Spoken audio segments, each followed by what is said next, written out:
This is the Marketing Podcast Network. Stories influence, teach, and inspire us. But what about the storytellers who create them? Uncorking a Story profiles storytellers to uncover how their background and life experiences influence the stories they create. We learn what motivates them, their path to success, and what fuels them to keep creating. It all starts by asking one simple question: where does your story begin? Welcome to Uncorking a Story. Now here's your host, Mike Carlin. Hello and welcome to Uncorking a Story. I'm your host, Mike Carlin, and today I'm pleased to introduce you to Sarah Panus. Sarah has over 20 years experience helping billion-dollar brands attract upper funnel leads that drive lower funnel results through storytelling. Now we're going to get into what all that means. So don't worry if you don't know what that means, people. Sarah is a content strategist, podcast host of Marketing with Empathy, and owner of Kindred Speak. She's on a mission to humanize brands, help content marketers reduce and overwhelm confusion, and raise money to fund child trafficking rescue missions. We want to get into that as well. Welcome to Uncorking a Story, Sarah. Thank you so much. So super excited to be on. I'm excited to have you here. And Sarah, I have to ask you the first question, which I ask everybody, which is, where does your story as a storyteller begin?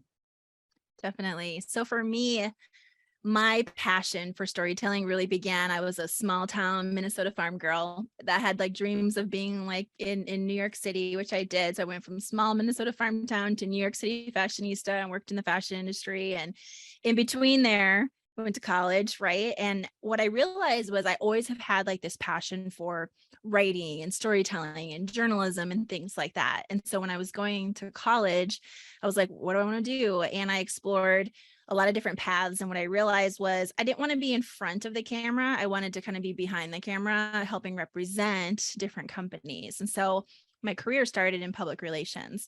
And so that's what I did for the first part of my career. Is I worked at a PR agency. I worked for a wedding gown designer as their communications manager, worked with a lot of different brands, Starbucks, Nestle Waters, American Heart Association, Lindt Chocolate, which was a great client because we got all sorts of free chocolate.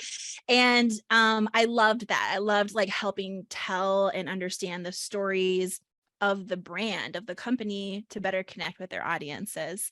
And so did that on the agency side and then in-house. And then I ran social influencer marketing, content marketing strategy for Sleep Number, a billion-dollar sleep retailer, for 12 years. And then about a couple years ago, went off on my own to start my own brand consulting company, my brand storytelling strategy company called Kindred Speak, where I help brands speak a kindred language with their audiences.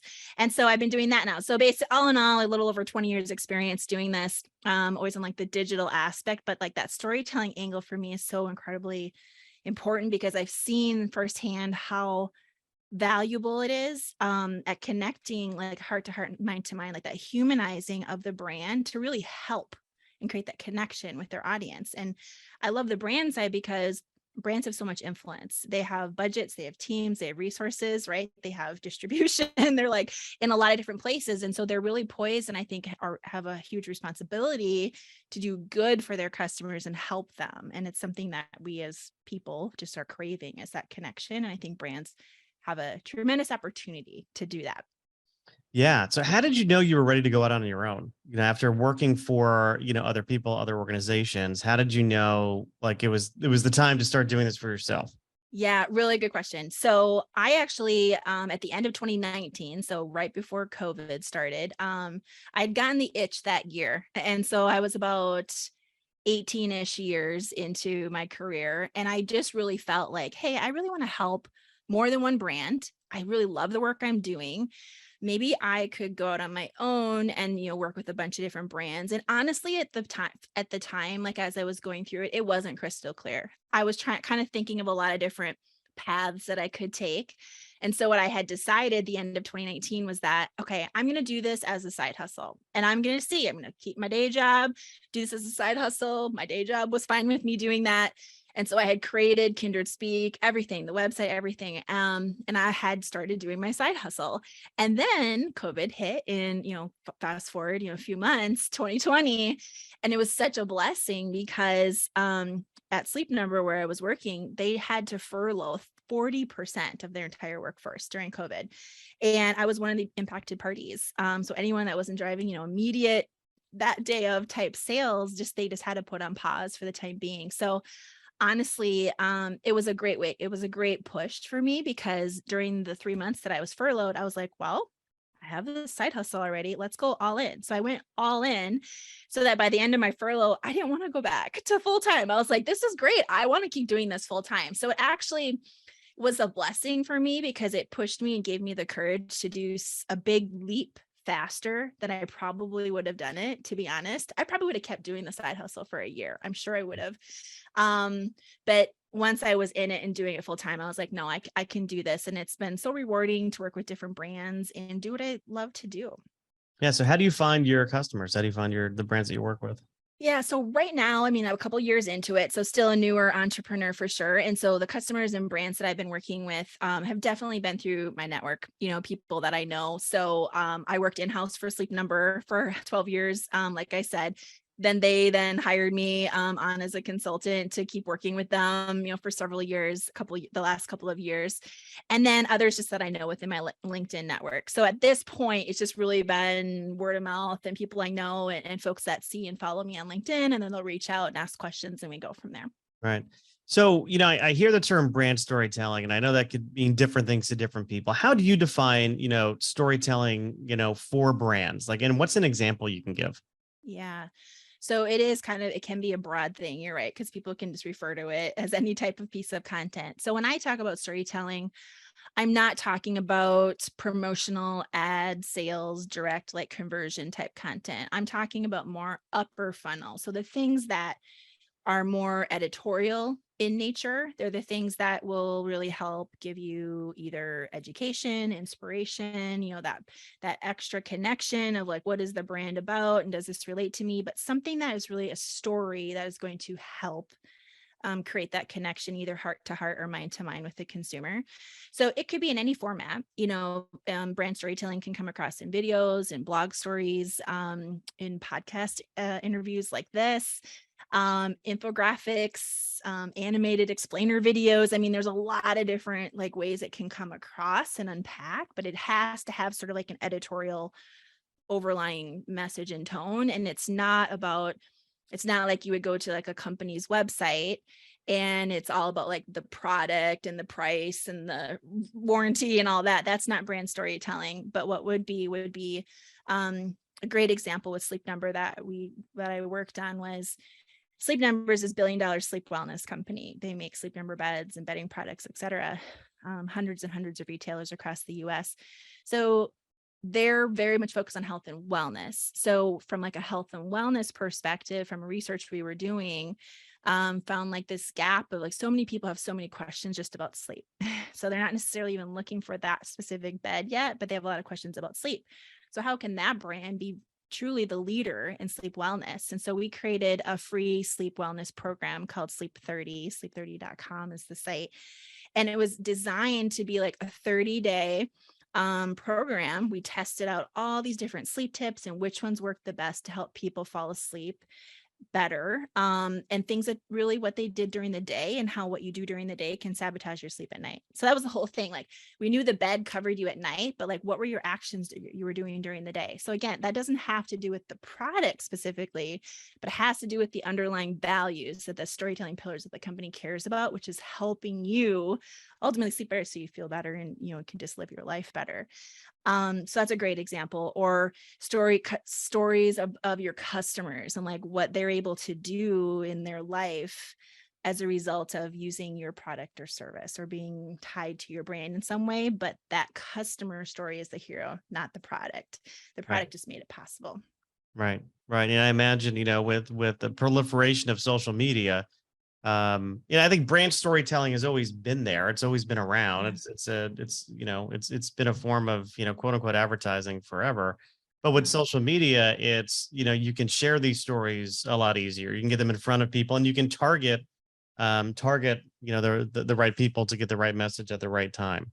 100%. And there's so many great brand partnerships with media companies now, right? That you can tap into, like a media company like Thrive Global or Katie Couric Media, to co-create content together and tap into their network to reach the audience, that if you have like type audiences, and those media companies have in-house content teams, and your brand has in-house content teams. Like there's such a ripe environment right now for brand storytelling, because it's such a competitive market, and everybody is trying to figure out how to be the thumb stopper for their audience, to get them to stop and read whatever it is that they've created or watch whatever they've created. And brand storytelling is a way to humanize that brand, so it's not just another commodity. And so that is just such a huge opportunity. And there's so many stats right now, as I'm sure you've seen, about just people are craving this connection. I mean, there was a stat that from the CDC that like almost half, it was like 41% of adults now have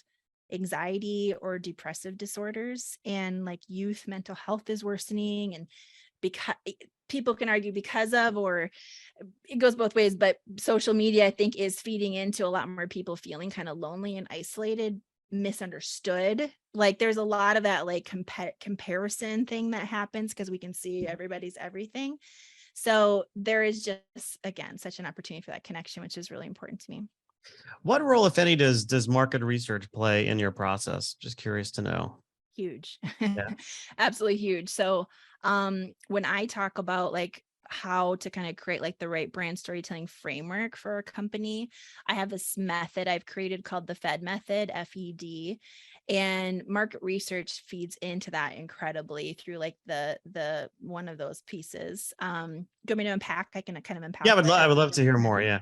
Sure. So FED. So it's kind of like, just as humans, like I always talk about, like, as we know, we need like 3 things to be like healthy and thrive. You know, we need exercise, sleep, and food, right? So I think every brand storytelling framework needs like 3 things too. And it needs focus, it needs empathy, and it needs data. So market research really feeds into the data piece. But so with focus, just like it sounds, it's super easy to be distracted. And this is for anyone, whether, you're writing a book or creating a whole plan for a corporation.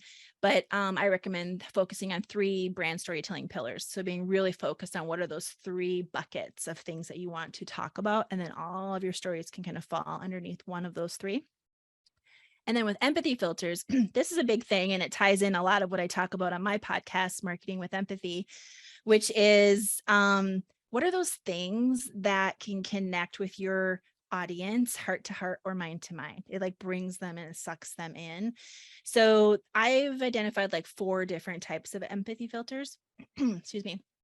The first is data informed, and data, just like it sounds, is going to be like stats or things that you find.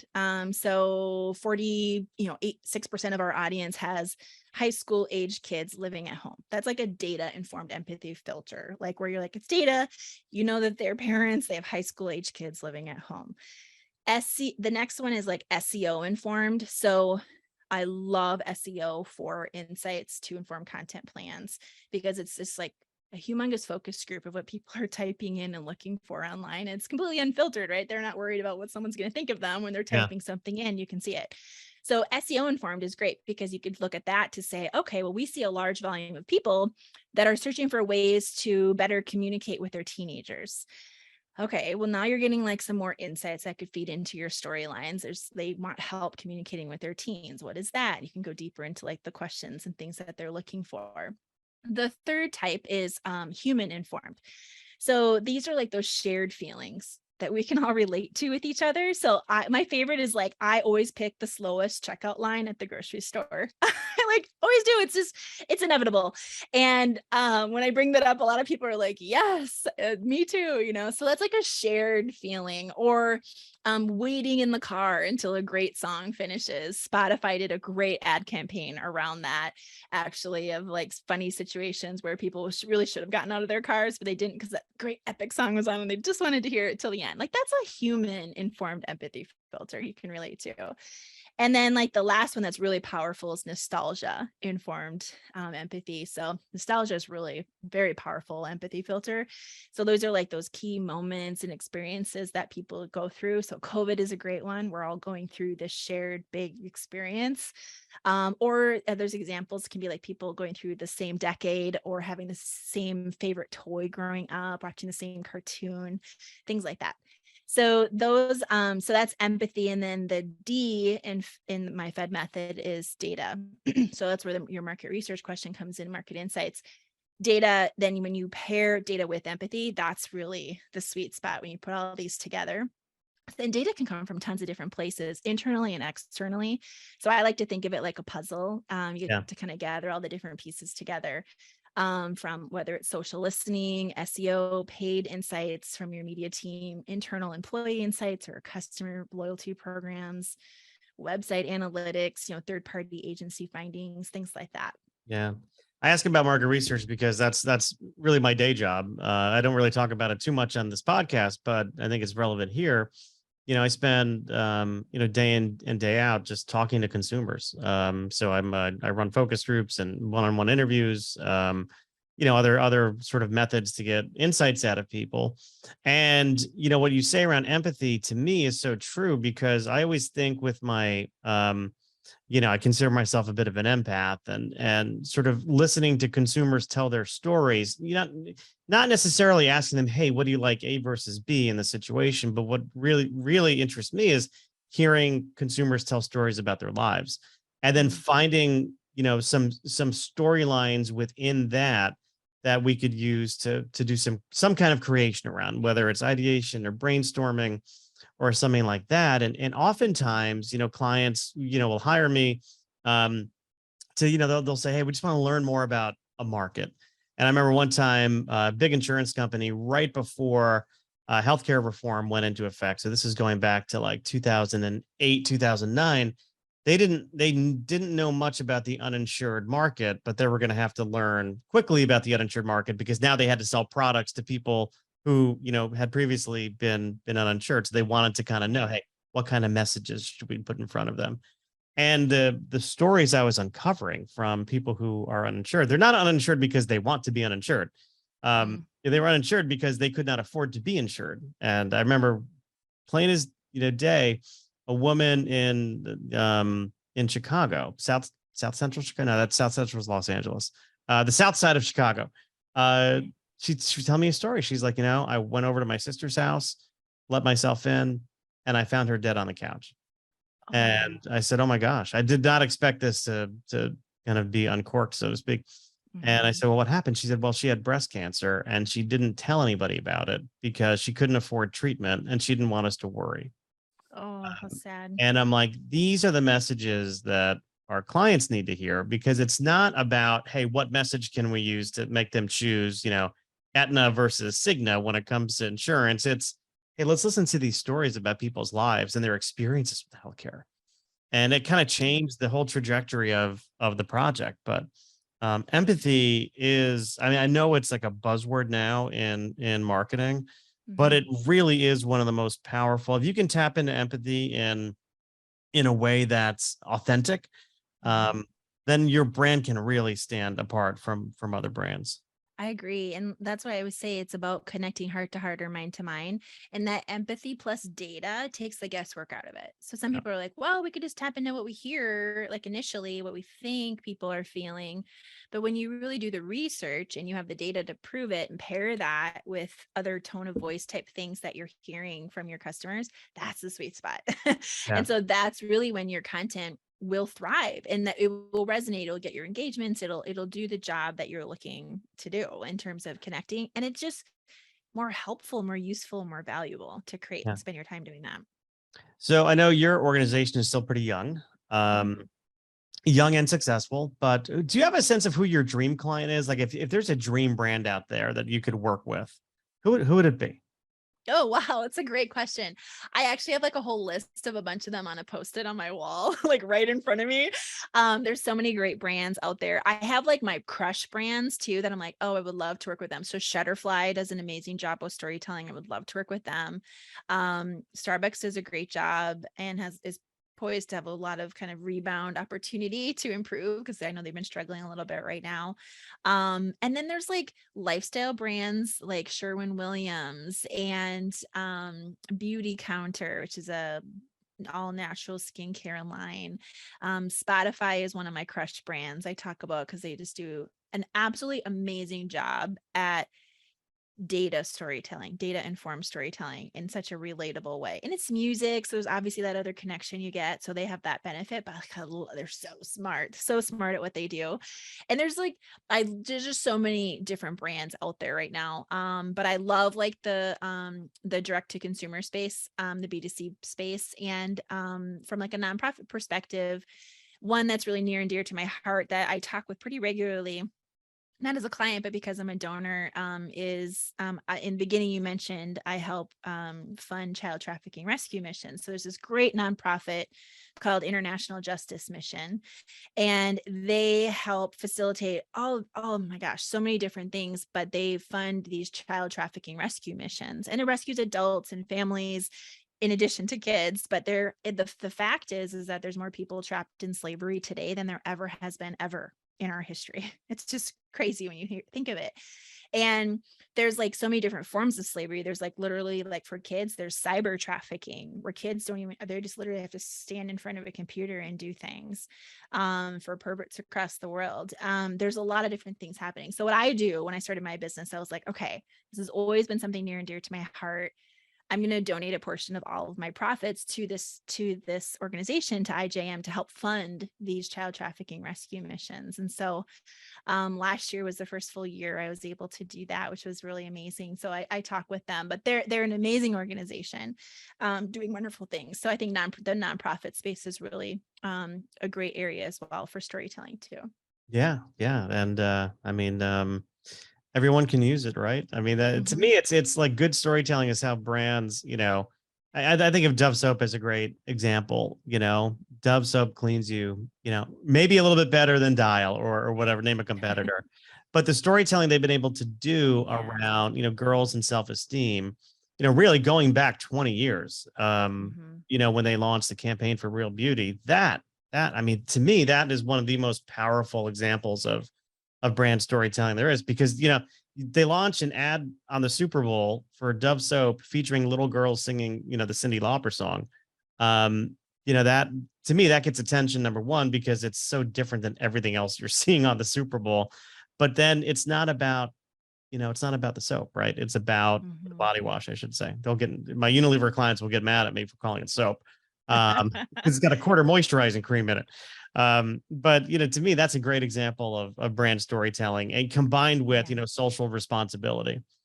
Absolutely. Have you seen the Dove campaign? It's pretty recent, where they use that artificial intelligence to like put their moms, like these young girls' moms' faces on bad influencer advice that they saw online. I haven't seen that yet. Oh my gosh.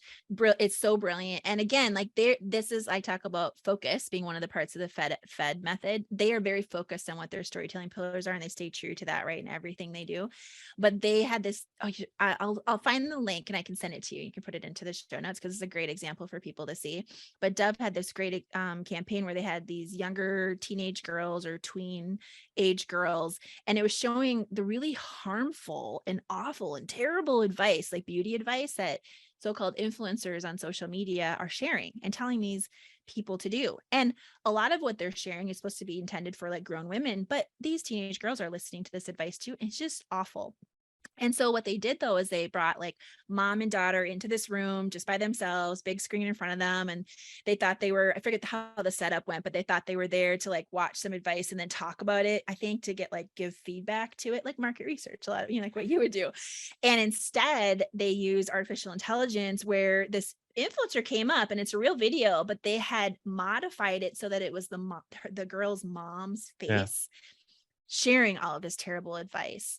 And it was just sick, right? And the moms were just like, oh my gosh, I would never tell my daughter to do this. This is just awful. And it just kind of hit home that like there's real people like giving this advice. And it was so beautifully and well done to draw attention to this issue.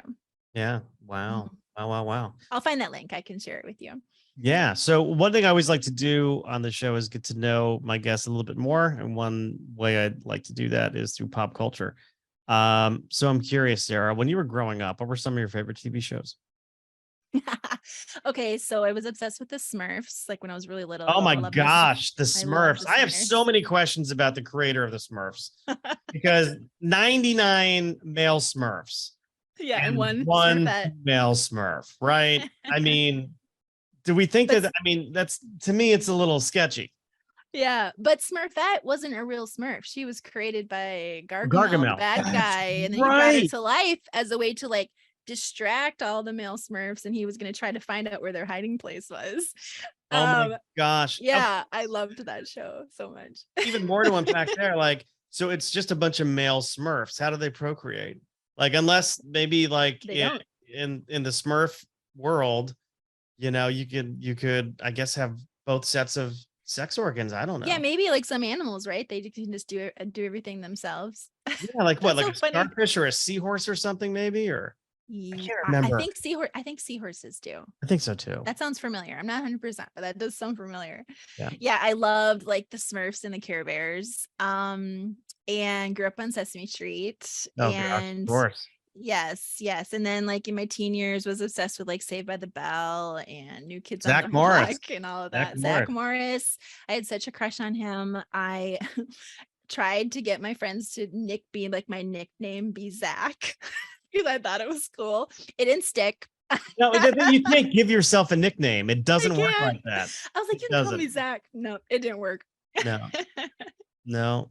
Whatever happened to Zach Morris? He wound up on NYPD Blue, I think, and later. Yeah, he's like got an acting career. I've seen him in a few things. He seems to be doing well. And then Mario Lopez was on Access Hollywood. Access Hollywood. Thank you. Yeah. So it So I've seems like heard. So I've yes. heard. I mean, Yeah. And then what's her name? She played Valerie on 90210. Tiffany Amber Thiessen.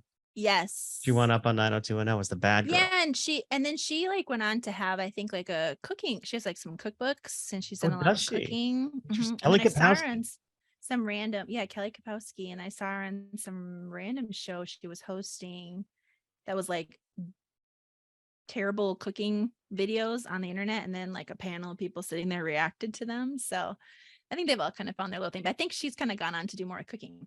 Except for poor Screech. He never really found his way. R.I.P. And I heard I know he died. That's just crazy to think that happens, but it does. Mm-hmm. Yeah. And then of course Elizabeth Berkley, her career kind of ended with Showgirls, unfortunately. Yeah, I don't know what she did after that either. I don't think she did much. Mm-hmm. She did the Saved by the Bell reunion show, I think. I think that's pretty much it. Yeah, she showed up for the Yeah. You mentioned musical artists, New Kids on the Block. Who else did you listen to back in the day? Aerosmith and Bryan Adams. Bryan Adams, Everything I Do for You was Such like a my sappy favorite song. That was in one of the Robin Hood movie, right? Yeah, with Kevin Costner, and I was like, oh, it was like my teen youth. I thought it was so beautiful. I saw Bryan Adams in concert. I'm not afraid to admit it. Yeah, and then I loved Louis Armstrong actually. So oh wow, so kind of old school. I would listen to that too. Very old school. Very old school.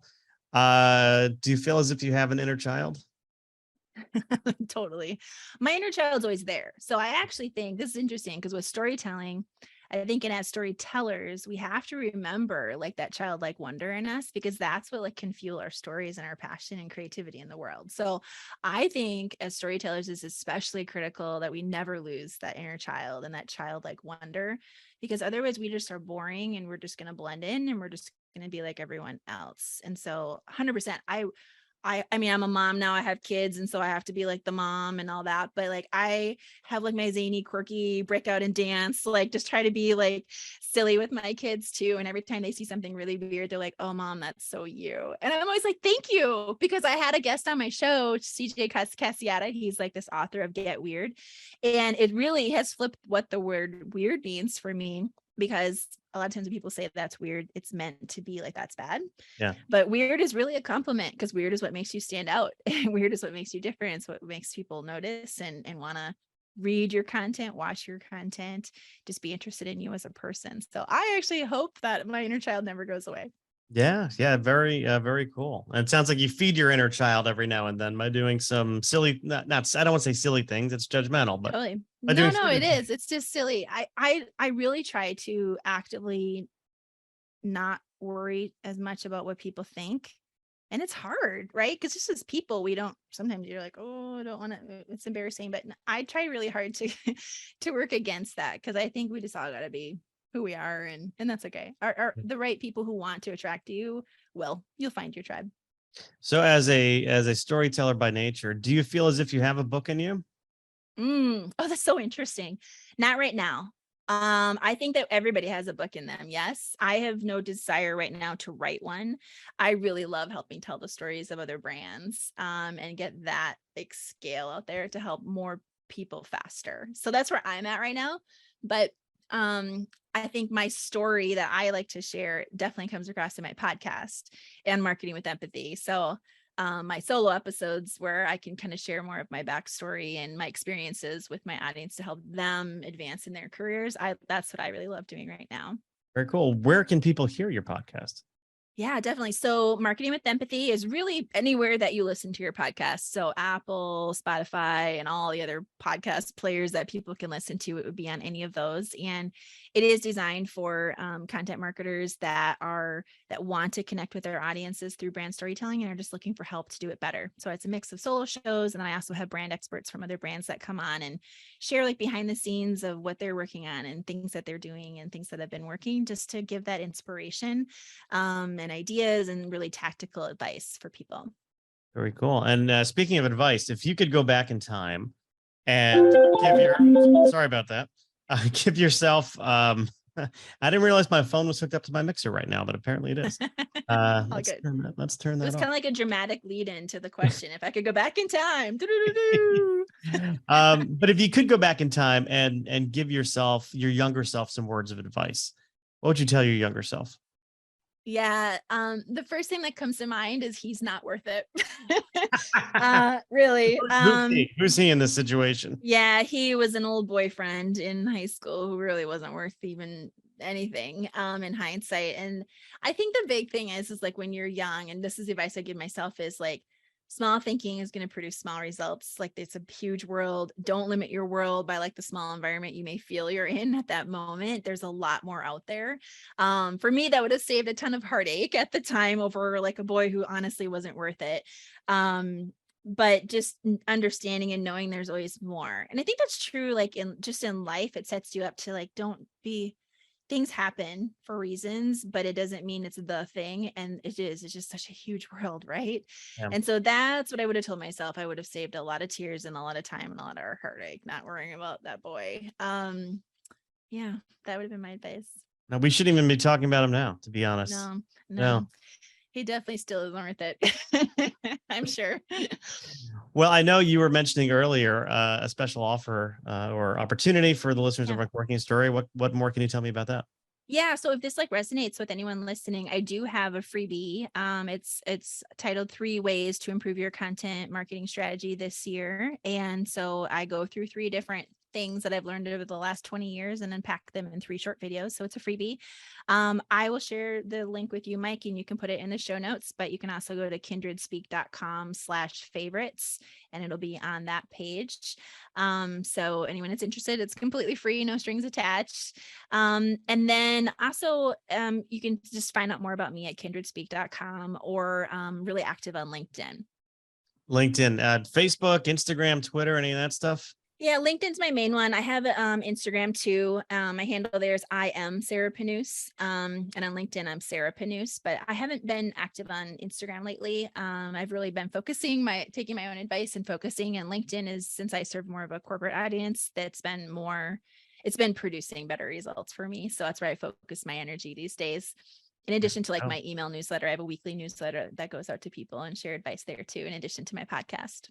Very good. Very good. Well, Sarah, this has been a fun and informative conversation. Thanks so much for letting me uncork your story. Absolutely. Thanks for the time. This was a lot of fun.